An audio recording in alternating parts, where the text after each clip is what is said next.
Let's go on a virtual GBN Prairie Walk, starting with our classroom.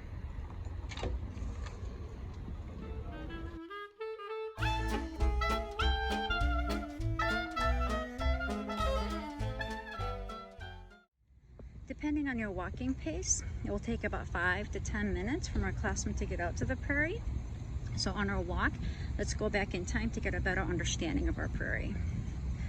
First, we need to go back all the way to the Ice Age. Take a look at the picture of the ice covering during that time. You can see how the ice covered the northern part of our country.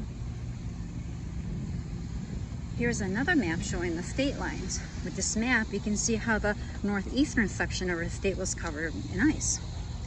Now you can see that we're no longer covered in ice, so all that glacier ice needed to melt. But the glacier was enormous, so it took a long time for it to melt. When the glacier ice melted, moraines formed, as you can see on this map. The moraines are the green structures that you see, and there are dirt and rocks that were left behind by the receding glacier. So what does that mean? Those moraines form hills in our neighborhood in Illinois. So we don't have mountains in Illinois, in the Midwest, but we have rolling hills. So take a look at this picture of a 4-mile stretch of road in Bloomington, Illinois. You can see how the moraines form that. In terms of Northbrook, I think about that neighborhood behind Sunset by Crestwood Park. There's a little hill there that is there because of the moraine. Now, so we're thinking about hills, but all these moraines also created lower lands that filled up with water. A really big example of that would be Lake Michigan. A small example is found in our GBN backyard. So let's walk to this little creek.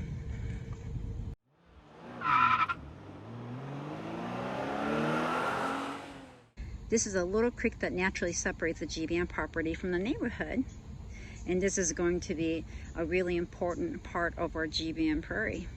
All right, let's continue our history chat, but now we're going to focus on the recent human history that I learned from the organization called the Friends of the Chicago River. In this sketch, you can see downtown Chicago and the main branch of the Chicago River. You can also see two different types of homes. To the left is the Potawatomi Native Americans, and to the right is the Jean-Baptiste Point du Sable. Du Sable was a Haitian African who built a cabin and lived there for nearly 20 years, and he married a Potawatomi woman named Catherine. And the Potawatomi predated Jean-Baptiste by hundreds of years, but Du Sable is credited with being the first settler in Chicago, and there's a museum, Du Sable Museum in Chicago too. Now in this picture you can see how Chicago quickly grew in population and people started to settle outside of the city. Now according to the Northbrook Historical Society, 18 streets in Northbrook are named after some of the original settlers. The street between GBN and Maple Junior High School, I think used to be named Sherman. I have to double check because now it says School Drive. The Sherman family claimed the land in 1843. In 1876, they sold the part of their land to the Shermer family. The Shermer family donated their land for the first railroad station, and the village was originally named the village of Shermerville. And the street in front of GBN, Shermer Road, is from the Shermer family. In 1923, the village of Shermerville was renamed Northbrook. And I thought this was an interesting tidbit. The name Northbrook comes from the river that runs through our town, the West Fork of the North Branch of the Chicago River. You know that river that runs through our downtown, the Village Park? That river goes all the way down to Chicago. So back in the day, the high school kids in this area used to go to New Trier High School. But when the population grew, Northbrook founded Northbrook High School, and then Glenbrook High School, and then finally in 1962, Glenbrook North High School. And you can hear a bit of this history in our school loyalty song. It goes, to Glenbrook High we sing our praise, into the green and gold. See how it says to Glenbrook High? And they actually had a meeting to see if they should change it to Glenbrook High or Glenbrook North, and they decided, let's keep it Glenbrook High. All right, let's keep walking to the prairie.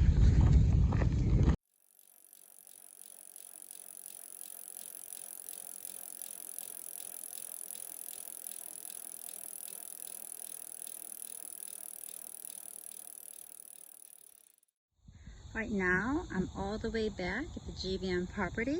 This is a soccer field. That's the stadium. All the way back, you can see the pool, the field house, and the chimney. That's where I started the walk. All right, let's take a look at 4 different sections back here. The first section that I would like for you to look at is a soccer field. Like I said, GBN land used to be a farmland that belonged to the Shermer family, and they probably planted corn and soybeans. And when I was a student at GBN, I remember seeing lots of farmlands in Northbrook and Glenview. Now on this land, it has very low level of biodiversity. Let's take a closer look. You can maybe see 1 or 2 variety of plants, but not very much. Think about it, this grass doesn't really belong in this climate. So to maintain this soccer field and other sports, we have to put a lot of effort into it. We have to water it, we have to mow it, we have to irrigate it, a lot of things to make this healthy lawn possible so that we can play soccer and other sports. All right, the second section I would like for you to take a look at is a prairie that's going through a restoration process. For this restoration process, there are 7 supporting organizations. A big one is the Illinois Environmental Protection Agency, and of course the Village of Northbrook, and GBN is part of the process. We have a retired GBN science teacher that's helping out as well. Now GBN put this fence up to protect the area, but this fence helps us see the huge difference in biodiversity from the soccer field to the prairie. Do you see that? Now think about it. They are just a fence away.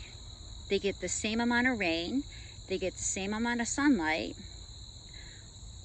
Low biodiversity, high biodiversity, but we won't be able to play soccer in there.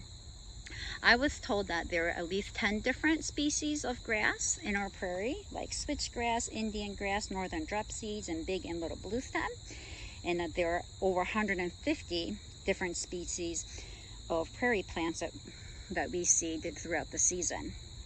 So all the yellow stuff you see are called goldenrod, but if we walked in, we would see lead plants, sweet black-eyed Susan, prairie sunflower, ester, rosehip. My favorite is called blazing star, but that's usually late summer, so I think they have gone away. All right, to restore this prairie, one of the things that they did was to cut down the trees. Now, prairie plants cannot survive in the shade, so they need a lot of sun. These plants are really, really tall, but their roots are even deeper. So this grass that you see in front of you, it's about 7 feet tall, but the roots would be 2 or 3 times deeper than that. And the shorter plants, their roots can be even longer in length than the plants that you actually see. We get hot summers in this area, so these plants can get water from deep underground and survive even when we don't get a lot of rain for a long time. The third section I would like for you to look at, this is the original Illinois prairie. Remember that creek that I showed you earlier? That creek saved our original prairie. Farmer Shermer, he couldn't get his farming tool across this creek as easily as he would have liked, so he decided to leave that little patch of land untouched. It's beautiful. Can you imagine 60% over Illinois looking like this? Now I'm gonna go up a little bit. Do you see that? It's like a triangular shape. Now you can see some trees in the back, but you don't see any in the prairie. So remember how I mentioned that trees were cut to restore the prairie? We have to still make sure that trees don't grow in our prairie, so we maintain it by having an annual burn. Prairies do naturally burn, usually starting started by lightning, but Village of Northbrook does a control burn to be safe. And the fire does several things to benefit the prairie. It burns the tree seedlings and prevents any trees from growing. And the fire also puts the nutrients back in the ground. And some prairie seeds are really thick. So for the seeds to germinate faster, the fire really helps it. So after the prairie is burnt, the prairie comes back even stronger and healthier. It's beautiful. Section I would like for us to look at are deciduous trees. As well as the prairie plants, our climate can maintain other biomes called temperate deciduous forest. I'm sure when you're driving around Northbrook, you have seen forest preserves. Those forest preserves have a lot of deciduous trees like oak, maple, ash, birch, and beech trees, elm trees. All these trees lose their leaves in the fall. It's beautiful. The last thing that I want you to take away from our prairie walk is how our soccer field can go through a process of secondary succession. If our soccer field is not maintained, then it will naturally turn back into the prairie because these prairie plants belong in our biome. But if our prairie plants do not have their regular burns, then the trees will start to grow and it will go through a next stage and the area will turn into a deciduous forest. It's really pretty out here. If you're really quiet, you can hear a lot of different insects and you can hear a lot of birds. I can't wait for us to come out here. Let's start our walk back.